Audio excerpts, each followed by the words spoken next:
Wrth fynd allan, deithant ar draws dyn o Cyrennau o'r enw Seimon, a gorfodi hwnnw i gario'i groes e.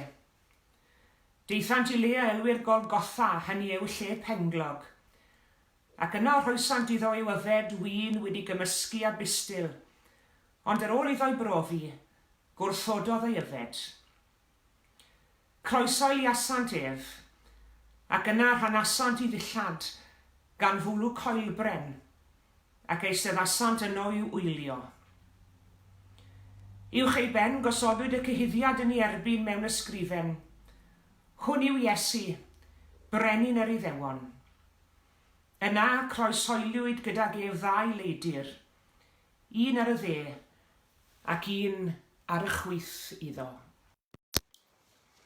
O ganol dydd daeth tywyllwch dros yr holl wlad hyd o'r gloch y prynhawn. A thu a 3 o'r gloch gweiddodd Iesu a llef uchel. Fy niw, pam yr wyt wedi fy ngadael?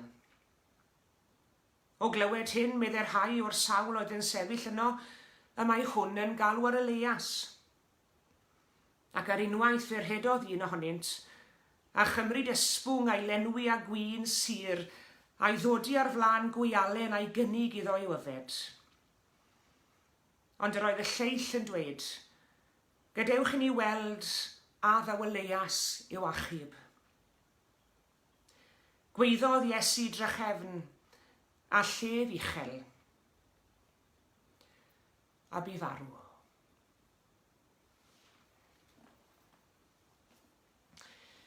Croeso i chi gyd i'r oedfa hon yma ar fore Gwener y Groglith. Gobeitho'ch bod chi gyd yn cadw'n iach ac yn cadw'n ddiogel hefyd.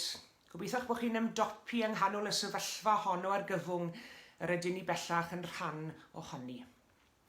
Dydd Gwener y Groglith. Mae'r diwrnod hwn wedi bod yn ddiwrnod pwysig i fi ers yn blentyn. A hynny oherwydd adre yn yr pentre lle ges i'n magu, mi roedd Gwener y Groglith yn ddiwrnod y gymynfa ganu. Ac mi roedd hynny'n golygu wrth gwrs i fod hi'n ddiwrnod dillad newydd ac yn ddiwrnod sgidiau newydd hefyd. 2 oedfa o fawl gan gychwyn gyda chymynfa'r plant yn y bore. Yn achlysur hefyd pan fydde nifer y bobl oedd wedi gadael yr ardal yn dychwelyd adref i gefnogi'r gymynfa ac adref am benwythnos y Pasg. Erbyn hyn a thrwy gydol yng ngweinidogaeth i, mae'r diwrnod wedi cael ei nodi gyda'r act o addoliad cyhoeddus. Nawr, o dan amgylchiadau arferol, fe fydden ni heddi ar y Groglith yn dechrau'r dydd gyda oedfa undebol yma yng Nghaerfyrddin yng Nghapel y Tabernacl, ac yn dilyn hynny fe fydden ni wedyn gyda eglwysi eraill o dan faner cytun yn ymlwybro'n dawel fach drwy'r dre, fel rhyw dystiolaeth dawel yn y dre. Digwyddiad mwy diweddar wedyn yw gorymdeithio ar brynhawn Gwener y Groglith i ben Bryn Myrddin ar gyrion y dre, a chario'r groes i ben y bryn, a chynnal oedfa ar ben y bryn yn yr awyr agored.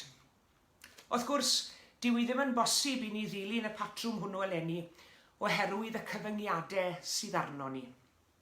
Wedi dweud hynny, nid yw Gwener y Groglith wedi ei ohirio. Ac ni all yr un cyfyngiad allanol ein rhwystro ni rhag cofio am arwyddocad a phwysigrwydd ac ystyr y diwrnod hwn. Na'n rhwystro ni chwaith rhag addoli gyda'n gilydd o'n heilwydydd fel ni'n gwneud ar hyn o bryd. Croeso cynnes i chi felly a diolch i chi am ymuno. Yr wythnos hon, ni wedi gosod croes y tu allan i Gapel y Priordy yng Nghaerfyrddin a thu allan i Gapel Bancyfelin, 2 gapel o'r 3, 2 eglwys o'r 2 lle dwi'n cael y fraint o wenidogaethu. Dyma fersiwn llai o'r groes i ni wedi gosod tu fas i'r naill gapel a'r llall. Nawr, dyn nhw ddim yn groesau arferol, maen nhw'n groesau sydd wedi cael eu creu allan o goed nadolig. Ac i ni wedi gosod croes y tu allan i'r naill gapel a'r llall am 2 reswm.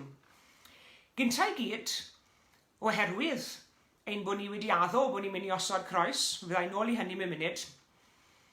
Ond hefyd, yn ail, mae'n gyfle yn dyw i, bod y drws y capel ar gau, Mae gosod y groes y tu allan i'r capel. Ni'n gosod y groes fel arwydd, a mae'n dystiolaeth i arwyddocad a phwysigrwydd yr wyl yma yn y dre. Ond yn ôl at y reswm cyntaf, i ni fel eglwys wedi addo ein bod ni'n mynd i osod croes, a hynny oherwydd dechrau mis Rhagfyr diwetha, mi roedd hi'n dechrau cyfnod yr advent, ac wrthyn ni groesawu'r advent, fe osodwyd am y tro cyntaf goeden nadolig go iawn yng Nghapel y Priordi, yn hytrach na'r un blastig sydd, rhaid cyfaddau, wedi gweld i dyddiau gorau erbyn hyn. Ond bwriad gosod coeden go iawn, gosod coeden ffres, oedd mwyn creu croes allan ohoni ar gyfer gwyl y Pasg. A dyna i ni wedi gwneud. A'r bwriad tu ôl i wneud hynny yw ein bod ni'n trio cysylltu'r nadolig a'r Pasg. Hynny yw, wrth i ni ddathlu'r nadolig, i ni'n dathlu dyfodiad mab Duw i'r byd. Ond wrth i ni ddathlu'r nadolig, fedrwn ni fyth a pheidio meddwl am y Pasg hefyd. A hynny oherwydd bod cysgod y groes, neu bod y groes wedi taddu chysgod ar lwybr Iesu Grist o'r foment y gas ei eni mewn gwirionedd. Hynny yw, fedrwn ni fyth a gwahanu'r nadolig oddi wrth y Pasg. Fedrwn ni fyth a gwahanu Bethlem o Galfaria. Fedrwn ni fyth a gwahanu pren y preseb oddi wrth bren y groes. Mae'r groes felly sydd wedi gwneud allan o bren yr hen goeden nadolig, mae'n tynnu sylw at y ffaith honno. A mae'n meddwl pe bai hi'n pontio rhwng y naill wyl a'r llall. Ond wrth gwrs fe aeth y nadolig heibio, ac fe ddaeth y Pasg. Ac holl furi'r nadolig, gyda'i ffresantau a'i pharatoadau a'i ffartion a'i goleadau neon, fydden ni'n barod iawn i ddadle bod y Pasg yn wyl llawer bwysicach na hyd yn oed y nadolig.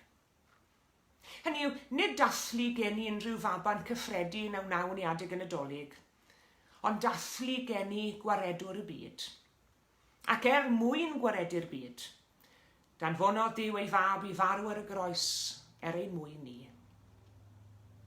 Ni bu prynhawn rhyfeddach yn hanes ein byd ni, na'r prynhawn Gwener hwnnw, pan groes holiwyd Iesu ar fryn, y tu fas i'r dre.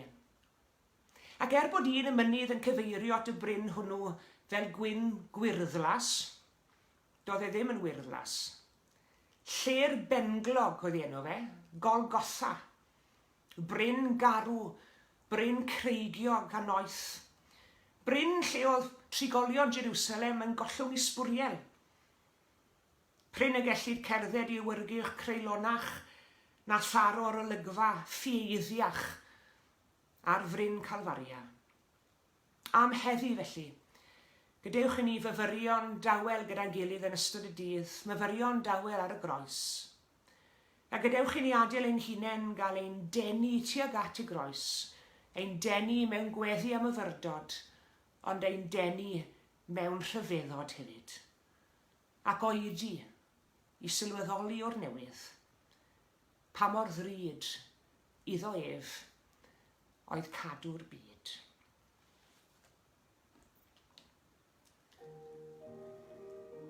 Gadewch i ni weddio gyda'n gilydd.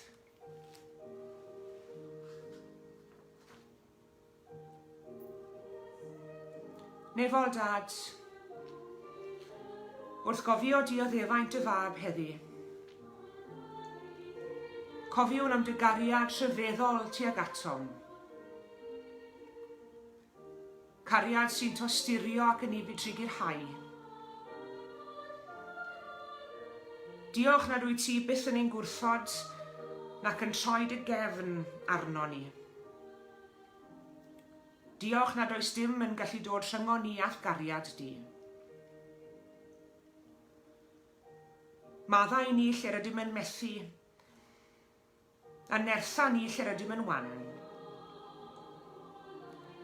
Cyffwrdd andolir ac arwain ni yn dy gariad, ar gyflawnder, bywyd ac iachad.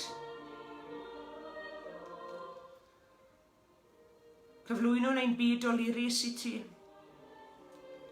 yn enwedig y sefyllfa bresennol o fudus hon. Gofynnwn i ti weithredu nerthol i atal lledaeniad y coronavirus. Gweddiwn dros ein byd yn un a'i angen. Gweddiwn am gymod a heddwch a chyflawnder bywyd i bawb yn o ti. Cyflwynwn ein hunain o'r newydd i weini ar eraill mewn cariad a thosturi. Gofynnwn hyn yn enw dy fab a fi farw, ond orchfygodd ar fore'r trydydd dydd. Ein tad yr hwnnwyt yn y nefoedd, sancteiddiau'r denw, deled y deyrnas, gwneler dy ewyllus, megis yn y nef,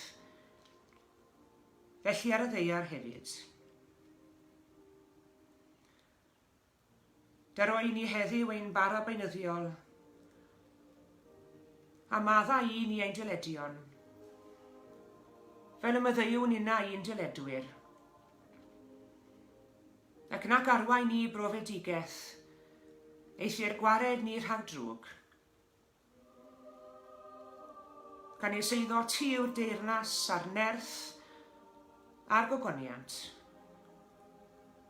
Yn oes oesoedd.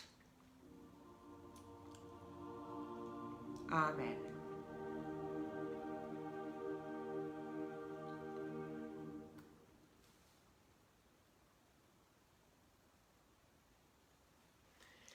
Diolch i chi am eich cwmni yn yr oedfa fer hon, y bore hwn, bore Gwener y Groglith.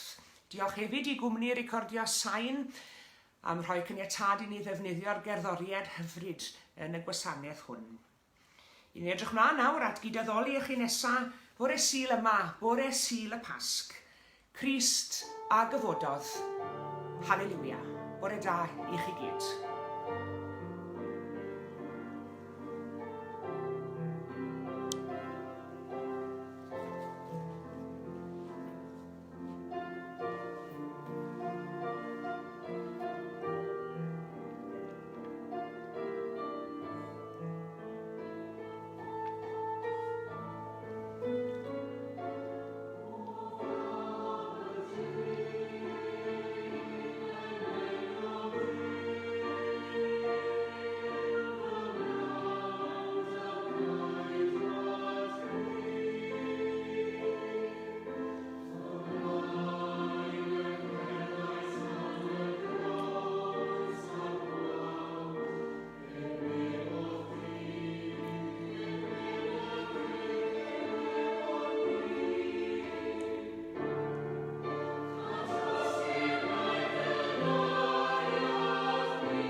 Diolch.